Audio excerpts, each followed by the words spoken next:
ساری دنیا مجھ سے اپنا مال چھپا رہی تھی، خدیجہ مجھ پہ اپنا مال لٹا رہی تھی، جب ساری دنیا مجھے تانے ابتر دے رہی تھی، خدیجہ کی وجہ سے مجھے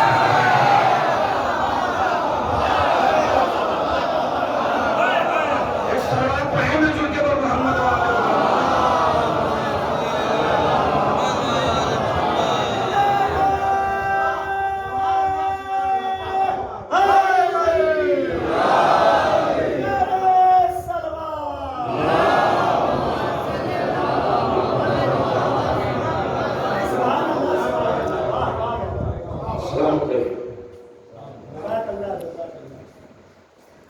کتنا بہتر ہوگا وہ مال، کتنا پاکیزہ ہوگا وہ مال، کتنا طاہر ہوگا وہ مال، کتنا متبرک ہوگا وہ مال، کتنا برکت والا ہوگا وہ مال کہ جس مال سے اللہ کے رسول نے تجارت فرمائی ہو۔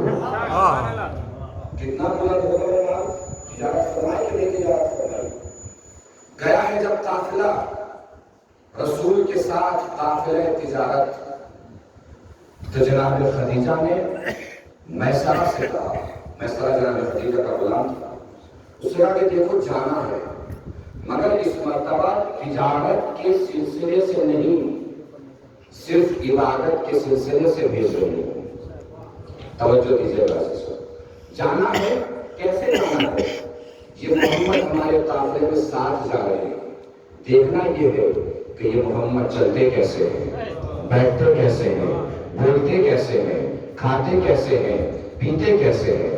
قافلہ واپس آیا، توجہ دیجیے گا، قافلہ واپس آیا، جناب خدیجہ نے پوچھا میسرہ باتیں بتاؤ سفر کی، ہوا کیا ہے؟ کہ بی بی کیا بتاؤں، جب چلتا تھا لگتا تھا سر پہ بادل سایہ کر کے چل رہے ہیں۔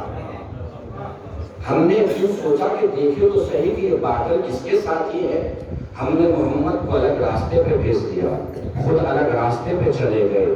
ہم نے دیکھا ہم نے تو محمد کا ساتھ چھوڑ دیا، بادلوں نے محمد کا ساتھ نہیں چھوڑا۔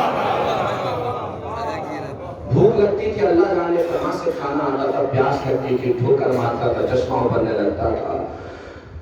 رسول کے قد کو یہ اعجاز حاصل ہے اور معجزہ حاصل ہے۔ مجمع چاہے 100 کا ہو، چاہے 200 کا ہو، 1000 کا ہو یا 1,00,000 کا ہو یا 1,24,000 کا مجمع ہو، رسول کا قد درمیانی ہونے کے باوجود، میانہ ہونے کے باوجود رسول کا قد سب سے بڑا لگتا تھا۔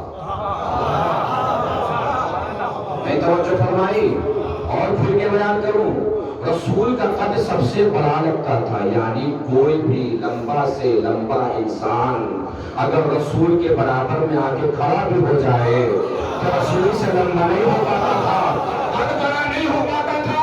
منظر پہنچے تو بتائیے گا کیوں؟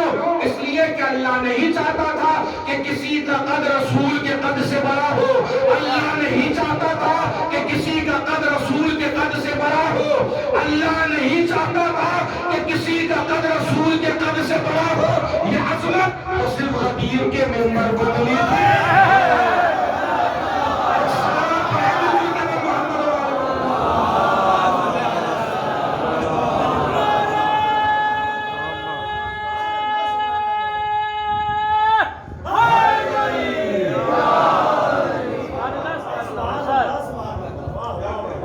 جناب خدیجہ نے سنا، میرا تفصیلی بات نہیں کرنی ہے، بات جلدی سے سمیٹنی ہے۔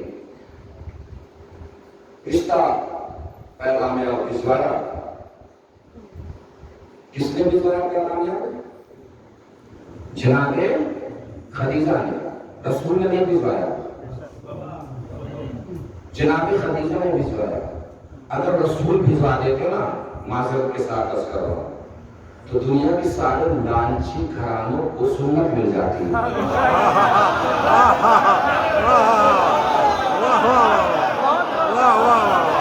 بہت خوب، نیا جملہ، بے شک،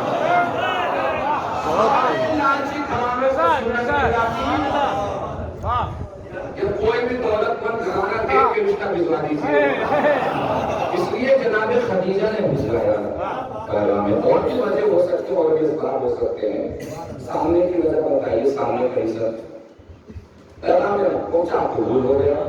جناب ابو طالب کے گھر سے بارات چلی.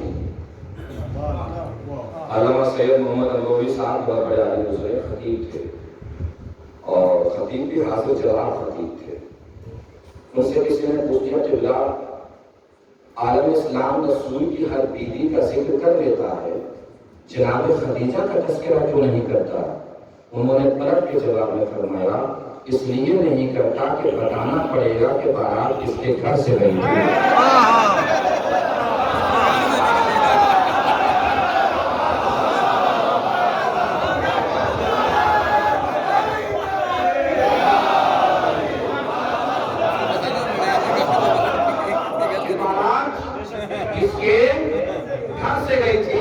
جب اتنی بلندی پہ جا کے جملہ سن لیا ہے آپ نے تو دوسرا جملہ بھی سماعت فرما لیں. ان سے کسی نے پوچھا کہ اللہ رسول کی بیویاں کتنی تھی؟ انہوں نے کہا تو مجھے نہیں پتا, میں نے تو بس ایک ہی کا ولیمہ کھایا ہے.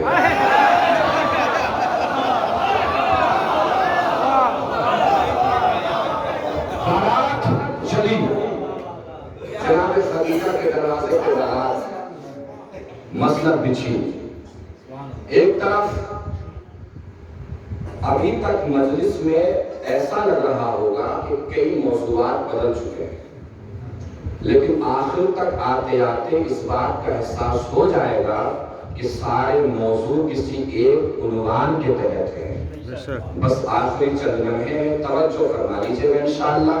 یہاں بیٹھے ہیں اور ذہن دل دماغ کہیں چھوڑ کے نہیں آئے ہیں تو انشاءاللہ عرش فضائل اہل بیت سے سر ٹکرا جائیں گے اگر بات پوری طریقے سے واضح کر سکا.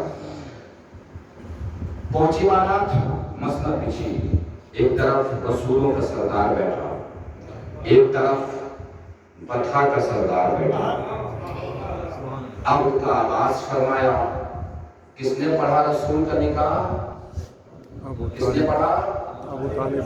کس نے؟ ابو طالب علیہ السلام. نکاح آپ کو پڑھانا ہو مولوی دیوبند سے نہیں کہیں. جو اپنے مذہب کا ہوتا ہے نکاح پڑھتا ہے. جو اپنے مذہب کا ہوتا ہے نکاح پڑھتا ہے. بہت جو اپنے مذہب کا ہوتا ہے نکاح پڑھتا ہے. جو اپنے مذہب کا ہوتا ہے نکاح پڑھتا ہے. اللہ سب کی زندگیاں سلامت رکھے, سب کو شاد و آباد رکھے, ہر بلا سے محفوظ رکھے. خدا کا خواستہ اعلان ہو گیا, کسی صاحب کا انتقال ہو گیا. انتقال ایک ایسی چیز ہے جس میں ہر مذہب کے لوگ آ جاتے ہیں. سماجی افراد میرے سامنے سب بیٹھے ہوئے ہیں, کلچر تہذیب جاننے والے لوگ. جنازہ ایک ایسی چیز ہے کہ جس میں کسی بھی مذہب کا انسان آ کے شامل ہو جاتا ہے. اب تک توجہ فرمائی ہو تو تائید فرمائیے گا, اب تک توجہ نہ فرمائی ہو تو آگے توجہ فرمانے کی کوشش فرمائیے گا. آپ تو جاتے ہیں کسی بھی مذہب کے لوگ, لیکن اس سے پہلے کہ جنازے کی کارروائیاں شروع ہوں, نماز میت, تلقین, دفن, آپ بھی اگر جائیں کسی اور مذہب کا تو خاموشی سے وہاں سے چلا جاتا ہے. کیوں؟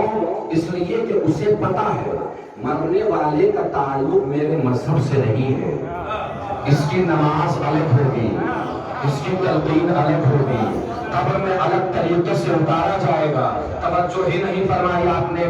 جو اپنے مذہب کا ہوتا ہے نکاح پڑھتا ہے, جو اپنے مذہب کا نہیں ہوتا جنازہ چھوڑ کے چلا جاتا ہے.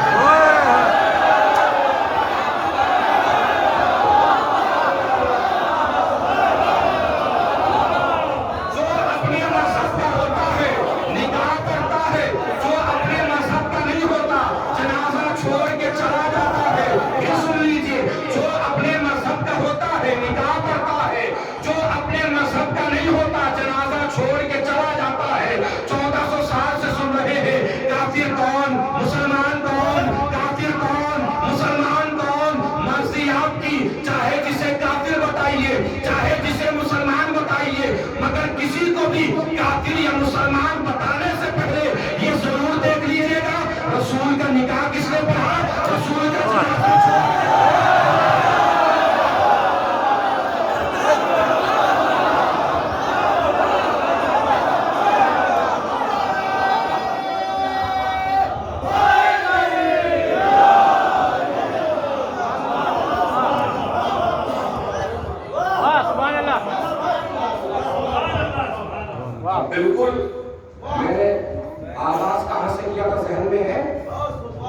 کہ عالم اسلام کے لیے تو یہ عرصہ رسالت سے مخصوص ہے، ہمارے لیے رسالت اور امامت دونوں سے مخصوص ہے۔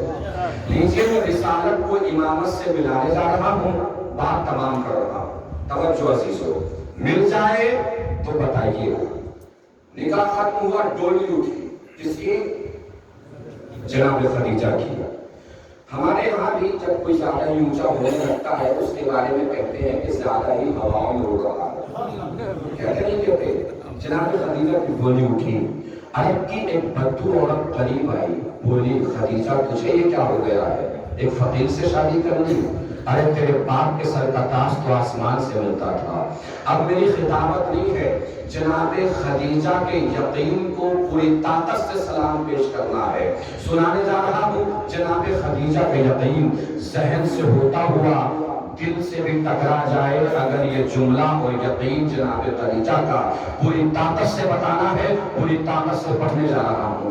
عرب کی وہ بدو عورت جیسے ہی قریب آئی، خدیجہ یہ تجھے کیا ہو گیا؟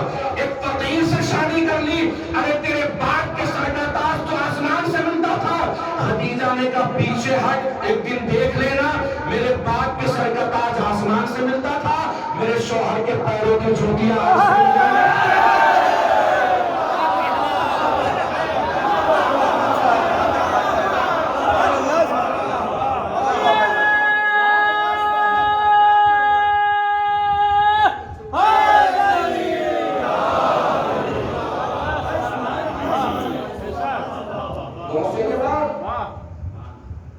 عزیزوں ڈولی اٹھی، رخصت ہو کے جناب خدیجہ رسول کے پاس پہنچ گئے۔ پیغام آ گیا اللہ کا کہ کھل کے تبلیغ دین کیجیے۔ اسلام کی تبلیغ شروع ہو گئی۔ ایک دن رسول آنگن میں سر جھکائے بیٹھے ہیں، جناب خدیجہ نے پوچھ لیا اداس کیوں ہے؟ رسول نے پلٹ کے جواب دیا لوگ بھوک کی وجہ سے پریشان ہیں، کھانے کو کچھ ہے نہیں۔ جناب خدیجہ نے فرمایا مایوس کس لیے ہے؟ میرا مال کس دن کام آئے گا؟ میں موضوع ملانے جا رہا ہوں، میں رسالت کو امامت سے ملانے جا رہا ہوں۔ توجہ دیجیے گا عزیزو، میرا مال کس دن کام آئے گا؟ مال کا ڈھیر لگ گیا اس قدر کہ ادھر کا آدمی ادھر کے آدمی کو نہیں دیکھ سکتا تھا۔ دروازے کے باہر قطار میں لوگ کھڑے ہیں مال لینے کے انتظار میں۔ جناب خدیجہ کی آواز آئی مال لینا ہے تو ایک کام کرو، کلمہ پڑھتے جاؤ مال اٹھاتے جاؤ، کلمہ پڑھتے جاؤ مال اٹھاتے جاؤ۔ نہیں محسوس کیا فرق؟ رسول کی زندگی میں دو اہم کردار ہیں، ایک جناب خدیجہ، ایک جناب ابو طالب۔ دونوں میں فرق معلوم ہے کیا ہے؟ خدیجہ کلمہ پڑھواتی رہی، ابو طالب کلمہ بچاتے رہے۔ خدیجہ کلمہ پڑھواتی رہی، ابو طالب کلمہ بچاتے رہے۔ خدیجہ کلمہ پڑھواتی رہی، ابو طالب کلمہ بچاتے رہے۔ اب میں جملہ پڑھ کے بتاؤں گا کہ رنوں میں پڑھ رہا ہوں، آپ کو سن کے بتانا ہے کہ رنوں میں سن رہے ہیں۔ پوری طاقت سے پڑھنے جا رہا ہوں، پوری طاقت سے سننا ہے۔ نبوت امامت سے مل جائے تو بتا دیجیے گا۔ اسلام پر احسان دونوں کا ہے، خدیجہ کا بھی، جناب ابو طالب کا بھی، جناب خدیجہ کا بھی، جناب ابو طالب کا بھی۔ توجہ عزیزو، جناب خدیجہ کا بھی، جناب ابو طالب کا بھی۔ آواز کبریا آئی اے میرے حبیب تجھے میرے پاس واپس آنا ہے، تیرے بعد چلنا ہے سلسلہ امامت کو۔ اگر اس سلسلہ امامت کو میں نسل خدیجہ میں رکھوں تو احسان ابو طالب کا بدلہ کیسے دوں؟ اگر سلسلہ امامت کو نسل ابو طالب میں رکھوں تو خدیجہ کے احسان کا بدلہ کیسے دوں؟ ایسا کر کسی دن ٹہلتا ٹہلتا میرے پاس عرش کی بلندی میں چل رہا، بیٹھ کے بات کر لیتے ہیں، خدیجہ کی بیٹی لیتے ہیں، ابو طالب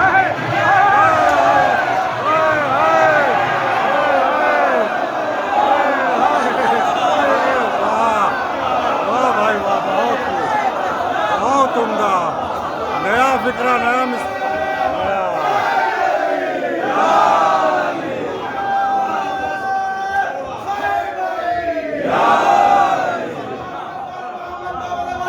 واہ بھائی واہ، ماشاء اللہ۔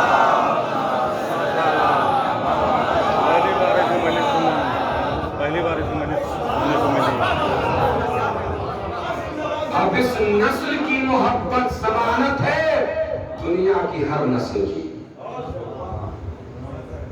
نسلوں کے بارے میں پتہ کرنا ہو تو دیکھ لیجئے کون سی نسل ابو طالب سے محبت کرتی ہے. نسل ابو طالب کی محبت ضمانت ہے.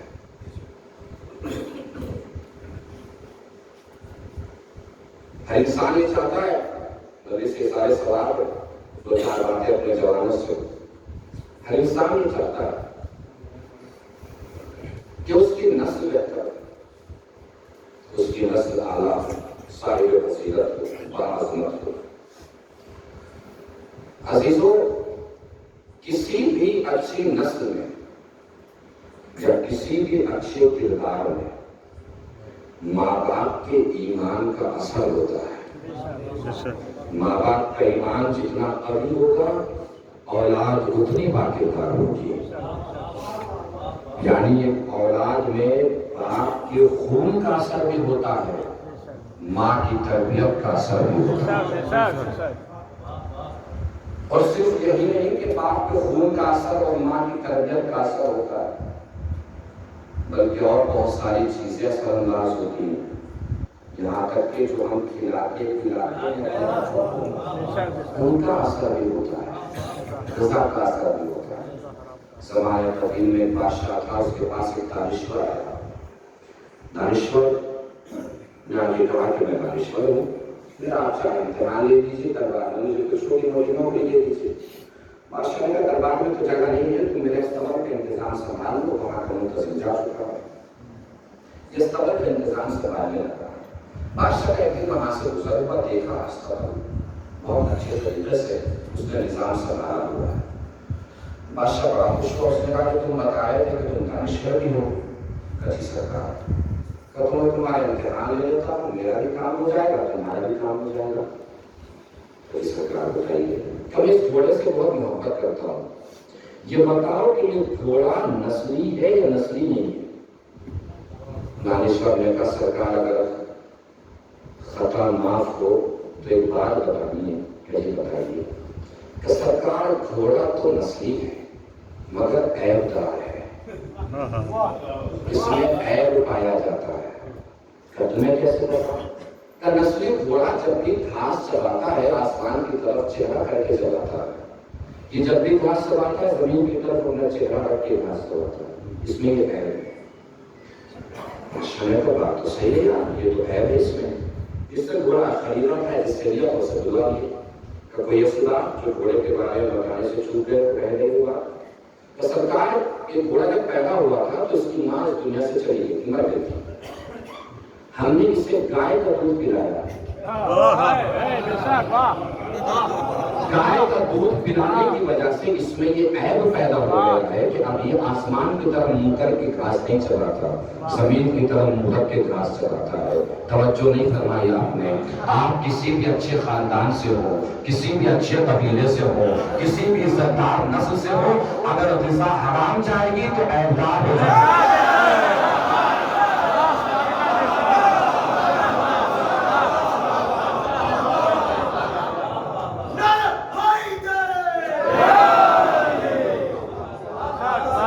مطلب یہ نہیں تھا کہ گائے کا دودھ حرام ہے، اس کا مطلب یہ تھا کہ غذا کا اثر ہوتا ہے، نسل کو عیبدار بنانے. اور صحیح بات. اب سوچئے کہ اگر اپنے بچوں کو غذا حرام کھلاتے ہیں تو صرف آپ ہی کو نہیں پتا ہوگا میرے بچے کیسے ہیں، بس آپ ہی کو نہیں پتا ہوگا میرے بچے.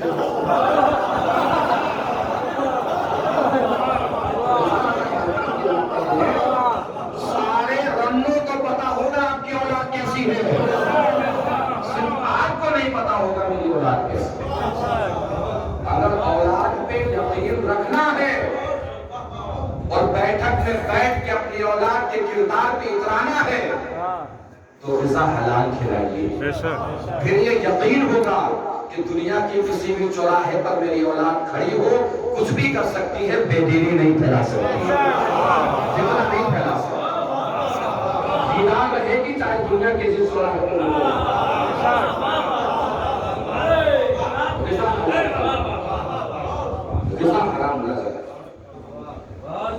بادشاہ بڑا خوش ہوا کہ بات تو اس نے صحیح بتائی. خوش ہو کے بادشاہ نے ایک بھیڑ بھجوا دی. کیا بھجوایا؟ کیا؟ بھیڑ. بادشاہ نے کہا تم آ جاؤ میری کیبنٹ میں آ جاؤ, تم مستقبل کے آدمی نہیں ہو, دربار میں جاؤ. ایک دن بادشاہ ٹہل رہا تھا, پوچھ لیا کیا تم نے گھوڑے کے بارے میں ٹھیک بتایا تھا؟ بالکل کلیس سرکار.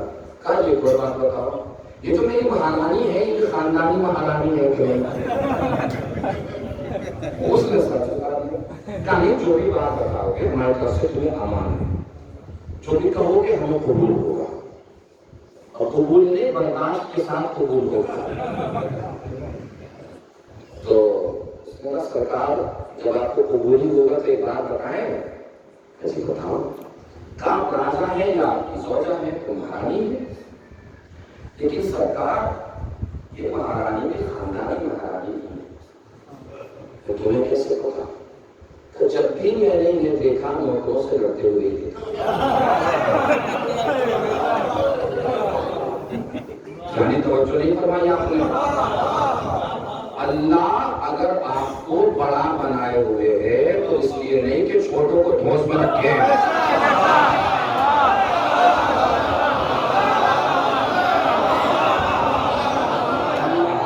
اگر آپ کو بڑا بنائے ہوئے ہے تو اس کا مطلب یہ نہیں کہ چھوٹوں کو دھوس میں رکھے. وہ کہتے ہیں نا کہ خاندانی لوگوں کی لڑائیاں بھی خاندانی ہوتی ہیں.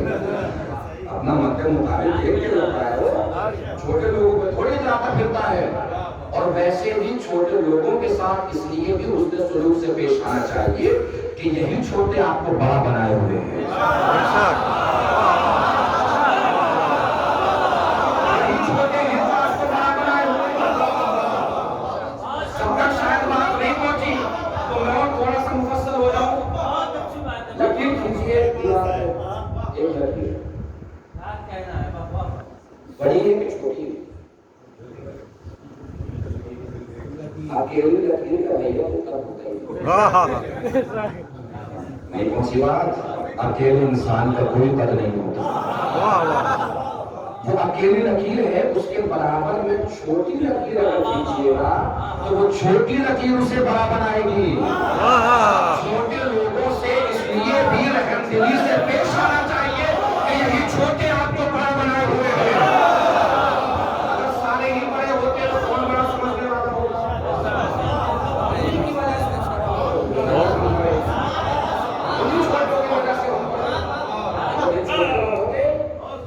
تو کوئی ہمیں بڑا سمجھنے والا نہیں ہوتا, جو تو سارے بڑے بڑے ہوتے ہیں.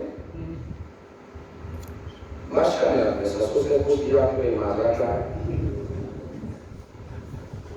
سسر نے کہا کہ آپ سے رشتہ ہماری بیٹی کا بچپن میں ہو گیا تھا, مگر ہماری بیٹی 6 سال کے سن میں سکھا گئی تھی. ہم نے پڑوس سے ایک بچی کو لے کے پال لیا جو آپ کی مہارانی ہے. رضا کا اثر بھی ہوتا ہے, تربیت کا اثر بھی ہوتا ہے. بادشاہ خوش ہوا, اس نے ان کے گھر گوشت بھجوا دیا. پہلے کیا بھجوایا, پھر کیا, گوشت. ایک دن ٹہل رہے تھے, ٹہلتے ٹہلتے پوچھ رہے تھے آج یہ بتاؤ کہ میں بھی بادشاہ خاندانی ہوں کہ نہیں. یہ اپنے حضرے میں پہنچے, سامان وامان باندھا, کچرا بنانے ہو گئی. سرکار بس آج تک کا ہی رزق لکھا تھا, میرا آج کے بعد کوئی رزق نہیں.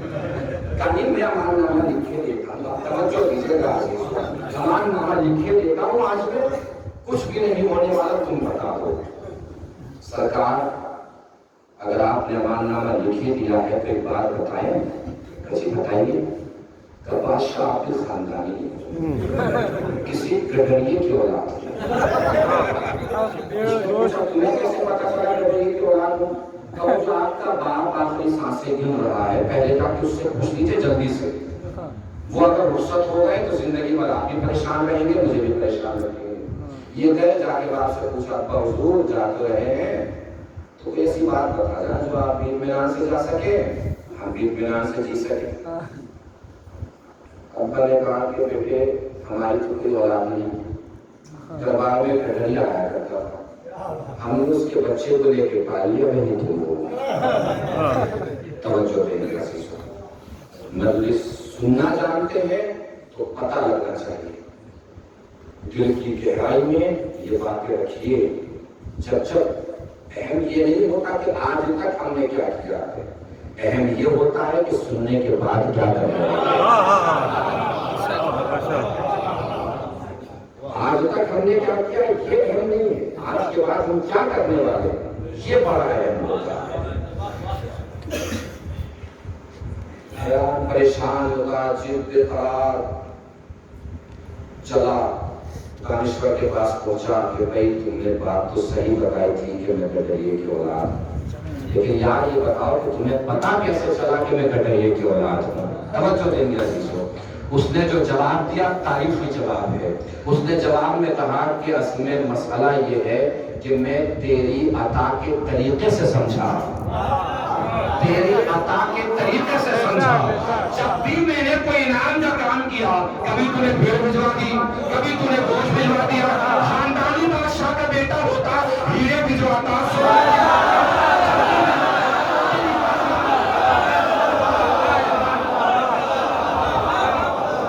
بات یہاں پہ تمام نہیں ہے، بات اس کے آگے کی ہے عزیزو، جو دل میں رکھنی ہے ہمیشہ پنہا اور ہمیشہ وقت عمل یاد کرنی ہے، کام آ جائے گی. اس کا مطلب یہ ہے عطا کا طریقہ بھی بتاتا ہے کہ تعلق چھوٹے لوگوں سے ہے کہ بڑے لوگوں سے. ایسا آدمی کسی کو 2 روٹیاں کھلا کر بھی سوچتا ہے کہ سارے رنگوں کو پتا چل جائے کہ اس کے گھر کا چولہا ہے.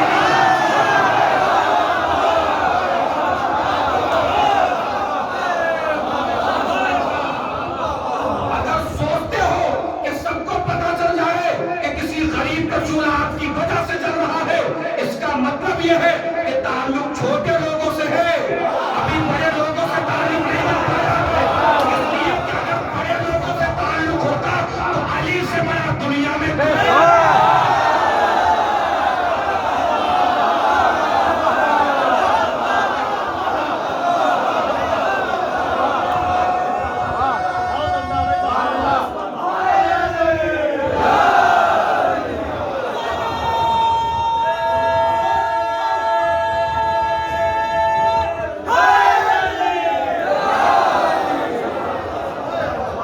علی سے بڑا کوئی نہیں. رات کے سناٹے میں علی روٹیاں بانٹا کرتے تھے. جبرائیل نے پوچھ لیا مولا رات کے سناٹے میں کیوں؟ کہ اگر دن کے اجالے میں اسے روٹی دوں گا مجھے پہچان لے گا تو جب بھی میرے سامنے آئے گا شرمندگی کی وجہ سے اس کی نگاہیں جھک جائیں گی، اور میں علی نہیں چاہتا کہ اس کی جھکی ہوئی نگاہوں کی وجہ سے میرے اندر غرور پیدا ہو جائے. اگر واقعاً علی سے تعلق ہو تو جو اللہ کے لیے کرتے ہو تو بس یہ سوچو اللہ ہی کو پتا رہے. پھر یہ آگے اللہ کی ذمہ داری ہے کہ 1400 سال کے بعد بھی بیٹھے ہوئے ہر بچے کو پتا ہے کہ علی رات کے سناٹے میں روٹیاں بنا.